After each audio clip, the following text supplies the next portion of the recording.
दिव्य अखिल ब्रह्मांड नायिका परम करुणी भुवनेश्वरी मणिदीप में सुंदर आसन पर प्रसन्न मुद्रा में विराजमान है।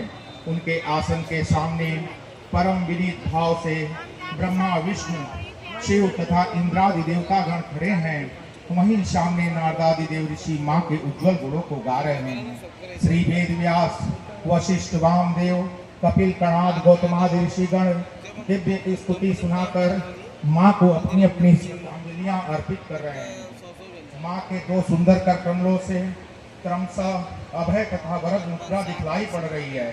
सबके मन का हाल जानने वाली तथा सबको मनचाहा फल देने वाली जगदम्बिका के संकेत पर शिव जी ने परमोत्कृष्ट प्रदोष नृत्य दिखलाया।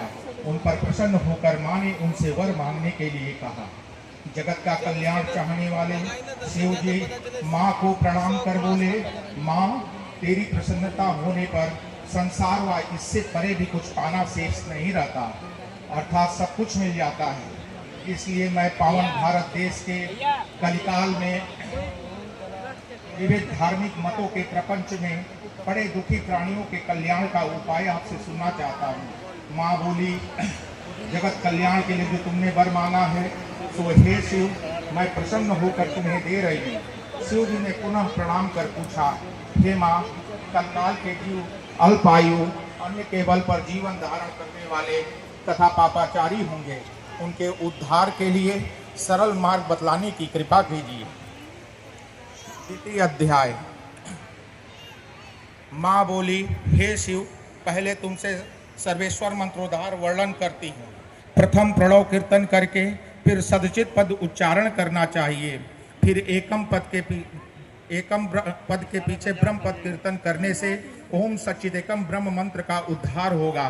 हे शिव यह मंत्र संधि क्रम के अनुसार मिलकर सप्तवर्ण होगा और ओंकार अलग करके उच्चारण करने से षडक्षर होगा। समस्त मंत्रों से यह मंत्र श्रेष्ठ स्वयं सिद्ध है और साक्षात यह अर्थ धर्म काम मोक्ष को देने वाला है। इसमें सिद्धि व असिद्धि व अरिमित्र दोष की संभावना नहीं है। इसमें तिथि नक्षत्र राशिगण शैव शाक्त के नियम या संस्कार की आवश्यकता नहीं है। यह मंत्र सर्वदा सिद्ध है, इसमें विचार नहीं करना चाहिए।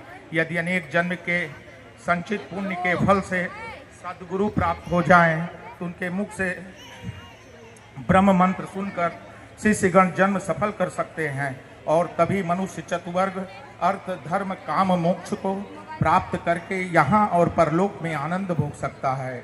वही धन्य है, वही कृतार्थ है, वही कृत्य है